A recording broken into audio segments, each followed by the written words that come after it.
I can't believe I took the Shahada. I can believe it, you know.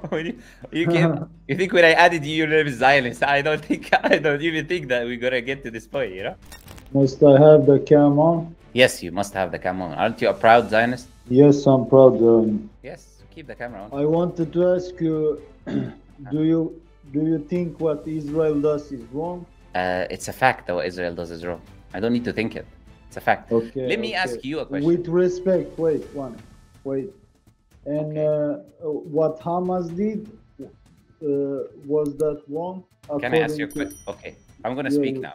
Now, do you believe that killing innocent civilians is wrong? Yes, I do. Okay, then you believe what Israel is doing is wrong. Now, you asked about Hamas. If Hamas were killed innocent civilians that had nothing to do with fighting, especially women and children, that is wrong from an Islamic point of view, absolutely, 100%. I'm consistent, like we follow our religion, our teachings. We would not defend someone doing something wrong and pretend that they're not doing something wrong. But what you're missing is this. This is what you're missing. The fact that Hamas did not exist in 1948 when 700,000. I know, Benjamin. I know for a fact. Sorry for interrupting you, but Israel wanted to make West Bank and Gaza to not be together, so they paid Hamas. I've heard something like that. Yeah, okay. Whether they paid Hamas or not, I'm not going to make claims I cannot prove. My point is very simple. Look, before Hamas existed in 1948, they killed thousands of people. They displaced hundreds of thousands of people. They did all of these different things with Hamas or without Hamas. So anyone who thinks this has got to do with Hamas definitely knows nothing about, is illiterate about history. And the fact is, even the UN, which is a group of liars anyways, even those UN, which the West pretends to follow their moral framework, they themselves admit that what Israel is doing is wrong. They admit, they will tell you the stats, that in Palestine, the number of Jewish people, how it jumped from 10%, you know, in 1917, and in 1948 became over 33 or 35%. People coming with ships coming from Europe to take over a land that is not theirs, and make illegal settlements that the UN itself will tell you that they made illegal settlements. The UN itself will tell you that they're killing journalists. The UN itself will tell you that they're killing innocent civilians. The UN itself will tell you they're bombing civilians indiscriminately. The UN itself will tell you that there's no Hamas in the West Bank, but they're still killing people. Okay, but tell me, why isn't your Muslim brothers and sisters speaking out? South Africa did, but I haven't seen non-Muslim country doing the same. Yeah, when you say your brothers and sisters, you're talking about there's civilians and there's governments, right? I don't run a government. Dauma. Yeah, one second. I don't run a government, and nor does like majority of Muslims run governments. And a lot of Muslims live and they live under certain leadership that they don't necessarily agree with. And for you to think, let me just put it very simply, for you to think that countries in the Middle East do not have already an influence from Zionist leaders, then you would be living in delusion. There's many countries that you would look at that you think that they have their own sovereignty. My friend, I live with post-traumatic stress syndrome. I take medication, I take Xanax, and I take olazapine and sertraline. Okay. So trust me, I've seen many bad things. I'm not here to be an enemy to you. I actually really like your channel. Okay. But yeah, I'm not gonna lie, I'm a Zionist. Can you define what Zionism is? For me, it's Israel to be free. But Two-state free solution. from what? Two states too. 50% for Palestine, 50% for Jews. Okay, well, that's not the definition of Zionism. Okay. No Zionist wants two-state solution. You cannot. If you call yourself a Zionist and you say you want two-state solutions, you're using the wrong term. Okay. Because no Zionist wants the whole land of Palestine for themselves. That's the definition of Zionism. They want their own state in the whole land of Palestine. They want to displace, remove every single Palestinian to the end. Not a single one left in that land. But not only that land, but they're moving, because the land of Canaan is not just the land of Palestine, but they're starting with Palestine. They're moving into Yemen and Syria and all of that step by step, and Jordan, based on what the land of Canaan is for them. So you're not a Zionist if you think of two-state solution, number one. Number two, you cannot claim that you want Israelis to be free when literally Israelis have an army, tanks, and tens of thousands of navy, seals, and ships, and air tanks, and airplanes, and Palestinians have nothing. Gonna be If free you from ask what? me, it's not Jews that control Israel. It's European and USA. No, you're completely mistaken. I don't think you know what you're talking about. Because if you were to check the IPAC, for example, which is a political party which runs America, literally, which has the biggest lobby in America, it's all Zionist control, funded and controlled by Zionists. Yeah. This is not even. This is on their website. You can just Google it. You know, it's not something I'm saying like a conspiracy or something. This is literally if someone Googles it and checks. No, I The thing- believe you. Yeah. The Americans are the one who are being controlled, to be honest. It's not that the America is the one controlling it. But the thing is, you cannot call yourself a Zionist, as I said, and you say that you want them to be free when no one is imprisoning them. They are the one who is they are the ones imprisoning 2 million people in Gaza in an air prison where they cannot have food, air, internet, or anything, and they're being killed. But every why day. doesn't Saudi Arabia help people in Gaza? By Great question, great question, great by question. sending money or food or water, or what's stopping them? Great question, and I'm not going to only say Saudi Arabia. Because I'm gonna say, me, I'm gonna say, I've Yeah. been in Saudi Arabia. I got Israeli passport. okay. I had no problems to enter Saudi Arabia, but Okay. Muslims, they can do the same. Just like all of the Jewish people that came to Palestine had no problem entering Palestine because Palestinians at that time opened their arms for them, opened their I houses know, for them, they and then they ended up kicking those Palestinians from their own homes. So the thing is this: look, when you say why is this country not helping, why is, my point is to single out a specific country is inconsistent. I believe every Muslim country has a responsibility there because if one country does not act, then the responsibility. Wait. Then the responsibility moves to the other Muslim country. If that other country doesn't act, then it moves to the other country. So I completely agree with you. Why are they not acting? I completely agree. I share the same sentiment. More than you do, even. Yes. Why Yes. do you think they don't acting? Or they are I afraid answered of you something? before. I answered you before.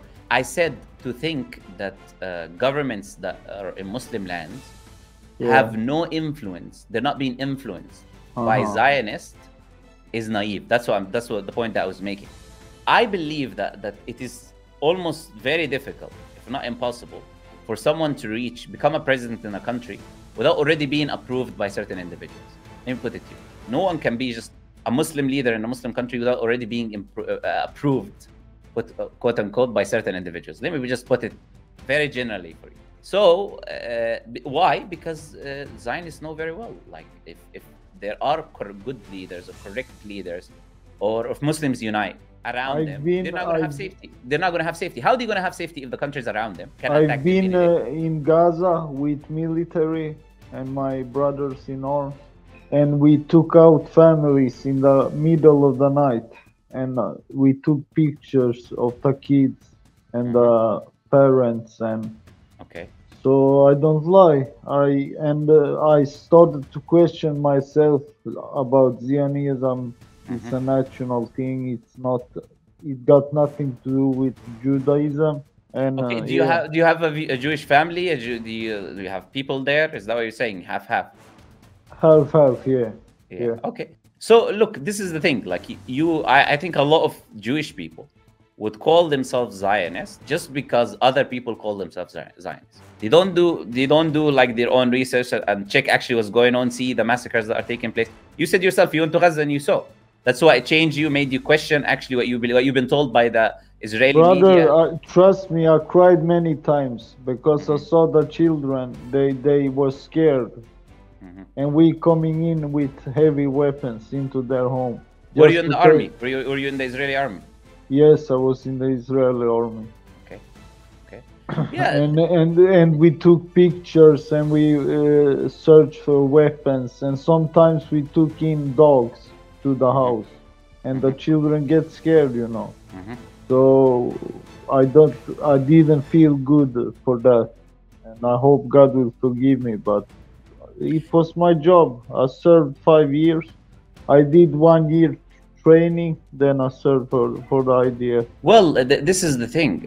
And the thing I don't understand, Orthodox Jews and you guys, you are really close, and still there is war. So I don't blame the Orthodox Jews. I blame the other people, Europeans, and okay. I'm not gonna lie to you. Before, for like 5-6 years ago, I hated Arabs. I hated not only Arabs, immigrants. I was like a fascist. But don't you agree that this is what what is being taught anyways in Israel? Like people are Arabs are to be hated by. This is what you're taught. Yes, I'm not gonna lie. When our children are born, we tell them what Arabs gonna be. They're gonna be our slaves. And yeah. So look, at least you're honest. You're saying these things, right? You're saying the truth. I'm not gonna lie to you. I believe in one God, and I started to read about Islam and Judaism. Well, I'll tell you one thing. Look, I'll tell you two things actually. First, where did you serve? Like which part in Gaza? Did you go to Gaza that time? Or was it in this conflict or before? No, before, like 3 years ago. 3 years ago. Okay. You see, this is because a lot of people think this all started October the 7th. They don't know all of these things have been happening for years and years and years. It's been 75 years, Yeah. So look, I'll tell you this. Look, a lot of people they might have hatred towards you, and they're talking like they don't like because what you said you did or go or what they see happening to the children and all of that. But this is the difference between us as humans acting emotionally and Allah. Allah Azza wa Jalla is a forgiving God, is a forgiving and a merciful Creator. And the Prophet ﷺ, he told us of a story of a man who killed 99 souls. Then he went to a monk and he asked him, "Is there any forgiveness?" So the monk said no, so he killed the monk. Then he went to the person of knowledge and he said to him, "Is there any forgiveness?" So the person of knowledge told him, "Who can close the door of repentance for you? No one can stop the forgiveness of God from coming to you. No one can stop God from forgiving." That's actually what's drawing me to Islam, because in the Bible we kill children, women, animals, everything. I know. I've read the Bible. I've read like 1 Samuel chapter 15, verse 3, for example. Or what Jeremiah was doing, going around, killing the children, taking over the land from the Canaanites. I know. I understand, like, and they told you these things, and they teach you these things, and they tell you this is the right thing to do. This is God chosen people. You're doing the right thing, but you deep down, because you have a conscience as a human being, you start feeling, this is not the right thing to do. When you look at a child, you're still a human being. You still have a heart. To be honest, it affected me really hard, man, to watch the children shaking. And we are with the dogs in the house, and the dog is barking, and some of my soldiers, they like say in Arabic to the people, "Stay at the wall, we're gonna take pictures," and like make jokes about them, like, "Don't be scared, we're not gonna kill you." So I couldn't take it. I got sick 1 year. I got PTSD. What I can tell you is this. I can tell you, look, Allah can punish the people in different ways. And you understand this very well. You can see the psychological trauma or pain is far stronger than the physical. That's why the Palestinians are free. People think they're not free, but they're free inside in their souls. You can see them, they're free inside because they know there is an afterlife. They know that Allah Azza wa Jalla is for them. Allah Azza wa Jalla is protecting them. But this is something the Israeli soldiers will never have. That's why they will have fear. That's why they're afraid. Even of Hamas, who don't have weapons, they will still be afraid of them because they fear death. While Muslims do not fear death, they fear the Creator alone. But the only way you can save your soul is by coming to Allah Azza wa Jalla and repenting and accepting Islam and trying to do good deeds in the rest of your life. The only way you can get forgiveness, you can seek forgiveness, is from Allah. Not from me, not from any other human being. You can go to any doctor, he'll tell you anything, it's not going to help you. The only person that can change your life, the only person that can accept your repentance is Allah Azza wa Jalla. He's the only one who can forgive you. He's the only one who can change your heart. But the only way you do that is you have to accept Islam. You have to submit to Allah Azza wa Jalla. You have to start following the teachings of Islam. You have to start praying. You have to start speaking out because you have an experience. You've been in the army. You can talk about your own experience like you're doing right now. Of what these people are actually doing, like what the Israeli army is actually doing to the people. You speak about we used to do terrible things. We throw in shock grenades into the houses, and we laughed, and I can tell you 1,000 stories. I need you to speak, because the reason this is important is for people to see, because there's a lot of lies spread in the media. Because since like 2 years ago, I started to change in my mind, and I felt in my heart what I'm doing is wrong. This is not human, man. It's the devil. You can't do things like that. One time we put a dog barking on a kid, and the kid started to piss himself, and everybody laughed, and the mother was crying. And what can I say? I'm just honest. God listens. He sees everything. He hears everything. But I wish God forgives me. I was younger then, and I was not journalist, so Wallahi, look, the doors of Islam are open.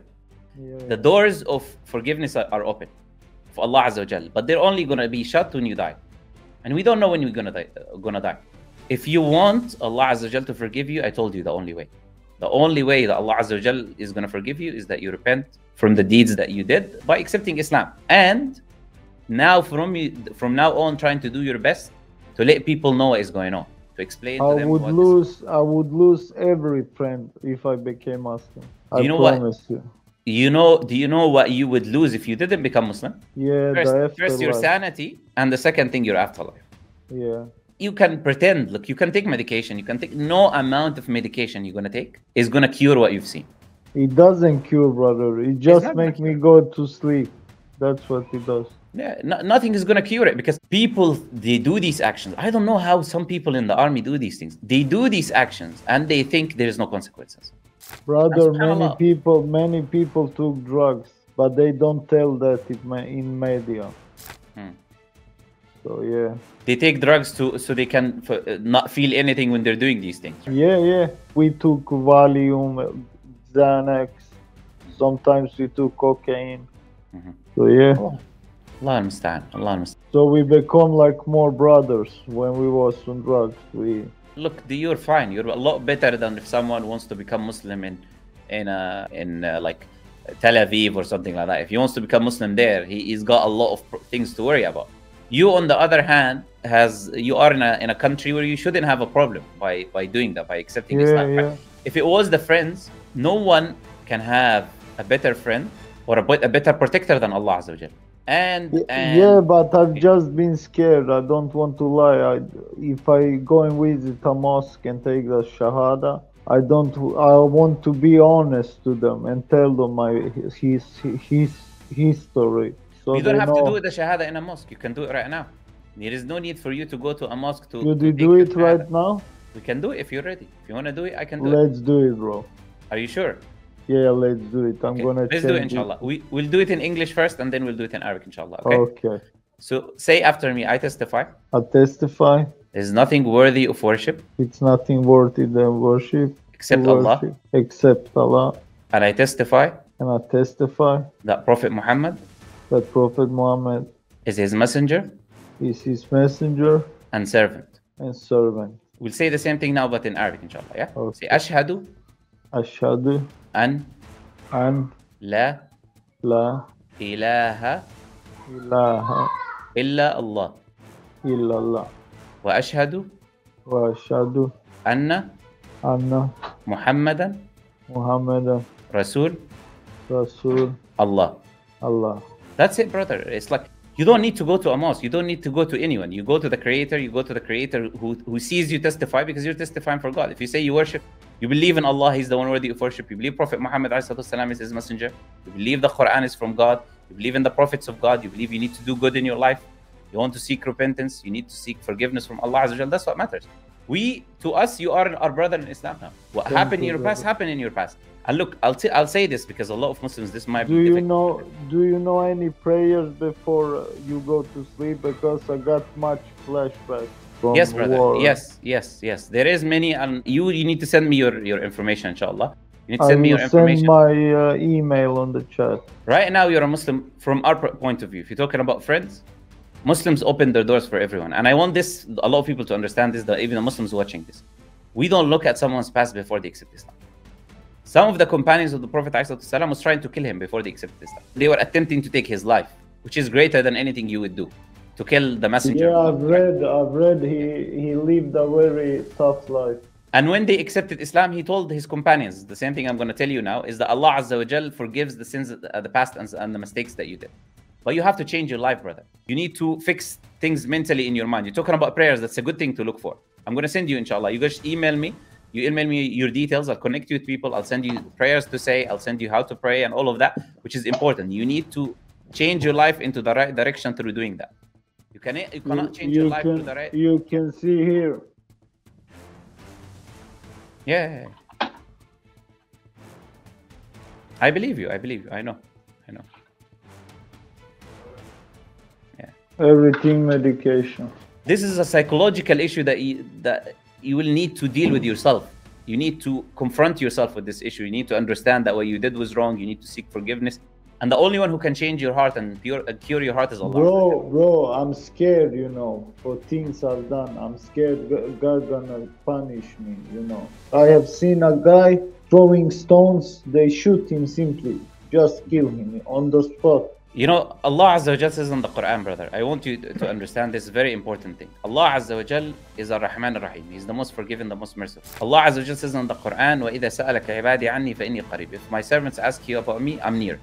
I'm near. Is it written in the Quran about it, Yes. that it will come hard times for Muslims? Yes. Allah Azza wa Jal tells us in the Quran, in chapter 2, that لَنَبْلُوَنَّكُمْ will test you with loss of life, loss of hunger and fear.